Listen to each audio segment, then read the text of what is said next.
23절까지 이어지고 있고 24절 이하는 다시금 지금까지 이야기한 이 18장에 대한 결론적인 말씀을 주고 있습니다. 차례로 하나씩 살펴보기 원합니다. 먼저 19절에 보시면 이 여인이 월경으로 불결한 동안 아내가 생리로 인한 이 불결기에 있는 동안 가까이 하지 못하도록 금지시키고 있습니다. 이미 레위기 15장에 보면 이 여성의 유출병에 대한 규정이 나오고 있고 24절에 생리 중인 여성과의 동침을 하게 되면 7일 동안 부정하게 되기 때문에 가까이 하지 못하게 했습니다. 또다시 생리 중인 여성에 대한 언급이 나오는 것은 무엇 때문일까요?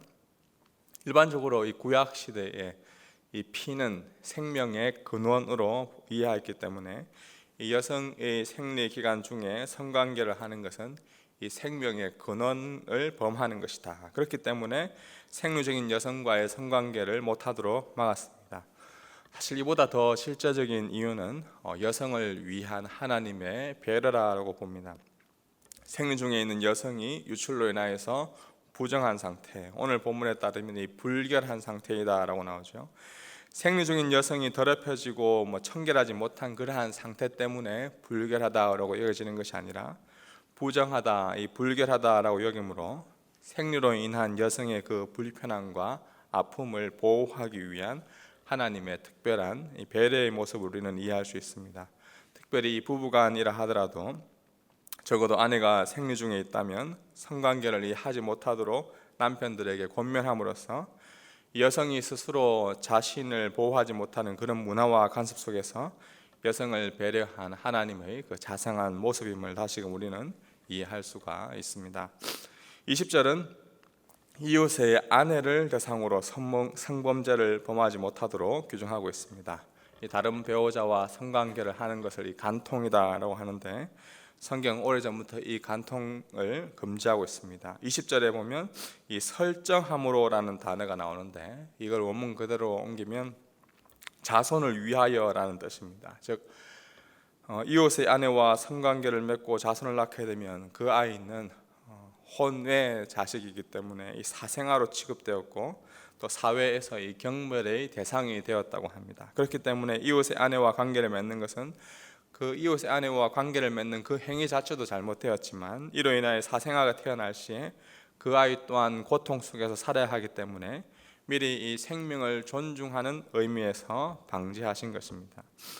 잠언 6장 32절 말씀은 우리에게 이렇게 권면해 주고 있습니다. 여자와 간음하는 사람은 이 생각이 모자라는 사람이다. 그렇게 하는 것은 자기의 영혼을 망치는 일이다 라고 권면해 주고 있습니다. 오늘날 이 뉴질랜드뿐만 아니라 이 한국도 2015년에 이 간통죄가 폐지되었습니다. 2015년 헌법재판소에서 간통죄를 폐지한 그 이유, 사유를 보니까 개인의 성적 자기결정권을 무엇보다 존중해줘야 하고 이미 전 세계의 사회 구조 및 성에 대한 인식이 변화되었기 때문에 비록 이 간통이라는 이 비도덕적인 행위라 할지라도 국가 권력에서 개입해서는 안 된다라는 그런 결론을 내렸던 것을 보았습니다. 사회와 국가법이 간통을 죄로 여기지 않는다고 해서 성경에서도 품어주는 것은 아닙니다. 하나님이 짝지어준 부분 내에서 성을 지켜나가는 것이 그리스도인으로서 계속해서 하나님을 닮아가는 거룩해져가는 길임을 기억하시기 바랍니다. 21절에 보시면 또한 성범죄에 대한 규정을 기록하면서 이 자식을 몰렉에게 주어 통과하지 말라라는 규정이 지금 느닷없이 등장하고 있습니다. 다른 주위의 규정들과 어울리지 않는 듯 보이지만 18장 이 전체의 규정들을 볼 때 이 성범죄에 한정되어 있는 것이 아니라 생명을 존중하는 것, 생명의 근원에 대한 규정이고 또 자녀 생산과 관련하여 하나의 백성이 절대로 이 하지 말아야 할 규정을 제시하고 있습니다. 더불어 21절이 그렇다면 이미 태어난 이 자식이라고 할 때 이 자식의 생명을 어떻게 존중히 여길 것이냐를 우리에게 말씀해 주고 있죠. 당시 이 몰렉 신은 요단강 동쪽 암몬 족속들의 주요 신인데 어린 아이를 산채로 불에 던져서 넣어 바치는 그러한 이방 종교 의식이었습니다. 이러한 이방 종교 행위를 하나님께서는 금지시키고 있는 것입니다. 그 이유가 무엇입니까? 21절 말씀 제가 읽어보겠습니다. 너는 결단코 자녀를 몰렉에게 주어 불로 통과하게 함으로 네 하나님의 이름을 욕되게 하지 말라. 나는 여호와이니라. 이 하나님의 이름을 욕되게 하지 말라라고 말씀하죠. 자식을 이 몰렉이라는 이방 신에게 주는 행위는 하나님의 이름을 욕되게 하는 것이고, 제 1계명을 어기는 것이고 2계명을 어기는 것이고, 또한 이 살인하지 말라는 6계명을 어기는 행위입니다. 하나님의 백성으로 언약을 파괴하는 악한 죄에 해당하는 것입니다. 계속해서 22절에 보시면 동성애를 이 가증한 범죄로 규정하고 이 동성 간의 성행위를 금지하고 있습니다. 이미 창세기 19장에 보면 이 소돔과 고모라의 사건을 통해서도 우리가 고대 가나안에 동성 간의 그런 성범죄가 있었음을 알 수가 있습니다. 동성 간의 이 성행위는 오늘날의 문제가 드러난 것이 아니죠. 이미 고대 이집트의 그런 신화 속에서도 동성 간의 성행위를 이야기하는 법이 나오고 있고, 고대 아시리아 법전에서도 이미 그때 당시에 법에 이 동성 간의 그러한 행위를 금지한다라는 그 법이 나옵니다. 이뿐 아니죠. 23절에 보시면 이 짐승과 교합하여 자신을 더럽히지 말라라고 규정합니다. 매우 당연한 것이지만 남자뿐 아니라 여자도 짐승 앞에서 교접하지 말라라고 나오죠. 23절 말씀 제가 읽어보겠습니다. 너는 짐승과 교합하여 자기를 더럽히지 말며 여자는 짐승 앞에 서서 그것과 교접하지 말라. 이는 문란한 일이니라. 이 짐승과 성관계를 하는 이 수간은 고대 이집트와 가나안의 그런 종교와 신화에서도 종종 볼 수 있는 내용입니다. 대표적으로 우리가 잘 알고 있는 가나안의 신, 이 바알 신은 이 암소와 결합하여서 마스라는 그러한 낳는 그러한 내용이 바알 신화에 등장하기도 합니다. 또한 역사학자 헤로도투스가 기록한 것에 따르면 덴데스에서 많은 사람들이 보는 가운데 염소와 수간 행위를 하는 그 여자의 성행위를 보았다라고 증언하기도 합니다. 나아가 더욱더 사실 변태적인 일은 이집트의 미이라를 만드는 그러한 장의사들, 귀족의 아내들이 죽으면 죽은 그 시체와 성행위를 하는 그러한 일도 있기 때문에 그 죽은 아내가 있으면 귀족의 아내를 3, 4일 동안 있다가 넘겨 주었다라는 그러한 내용이 이 헤로도토스의 역사책에 기록되어 있습니다. 짐승과 수간이라는 아주 변태적인 그 행위뿐만 아니라 오늘날은 이 짐승과 결혼하는 일도 종종 일관지에 소개되기도 하죠. 미국의 마크 매튜는 자신이 기르던 말과 결혼했다라고 나오고, 한 영국인은 돌고래와 결혼하고 평생 사랑할 것을 맹세했다. 또 이 수단에서는 염소와 결혼했다. 호주에서는 한 남성이 자신의 애완견과 결혼했다. 사실 이러한 모습은 지극히 반성경적이고 고대 가나안 풍속을 따르던 그 가증한 것의 전형적인 모습으로 죄를 짓던 모습이 오늘날 우리 주위에도 자행되고 있음을 볼 수가 있습니다. 이어서 24절 이하는 처음 18장을 시작할 때 이야기했던 것처럼 이방 가나안 풍속의 규례를 행하지 말 것을 거듭해서 강조하며 권면해주고 있습니다. 이스라엘 백성은 하나님이 세상에서 구별하여 낸 그것들을 그 세상 속에서 구별하여서 끄집어낸 거룩한 존재들입니다. 그래서 거룩한 삶을 살아야 합니다. 30절 말씀, 마지막 말씀인데 제가 읽어보겠습니다.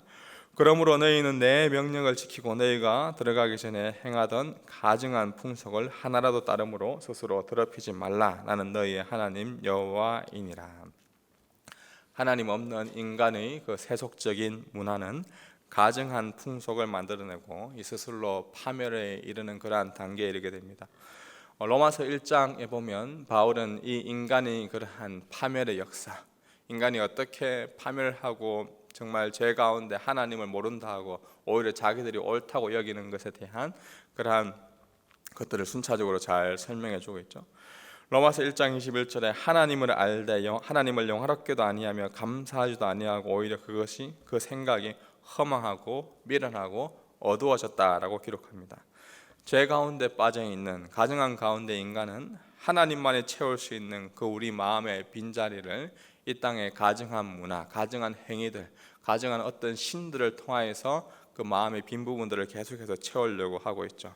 그런데 이러한 습관들이 계속해서 진행될수록 점점 변태적인 그러한 행위로도 나타나게 되고 무엇보다 마음속에 하나님 두기를 싫어하게 됩니다.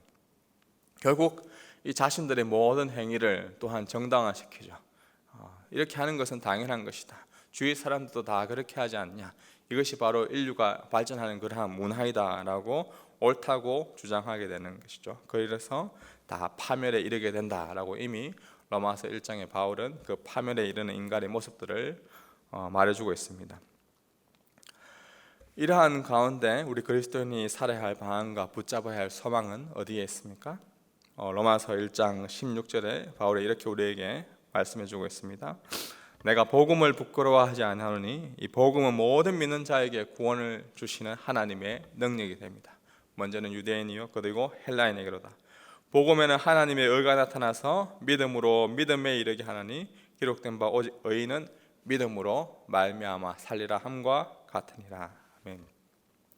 오늘도 우리 주위에 보면 많은 이 가정한 풍속 속에서 살아가는 사람들이 있고 그러한 것이 우리가 정상적이다라고 여기며 살아가는 그러한 교회가 아닌 다른 곳에서는 국가에서는 사회 속에서는 그것이 제도 속에서 괜찮다라고 하는 여겨지는 가정한 시대에 우리가 살고 있습니다.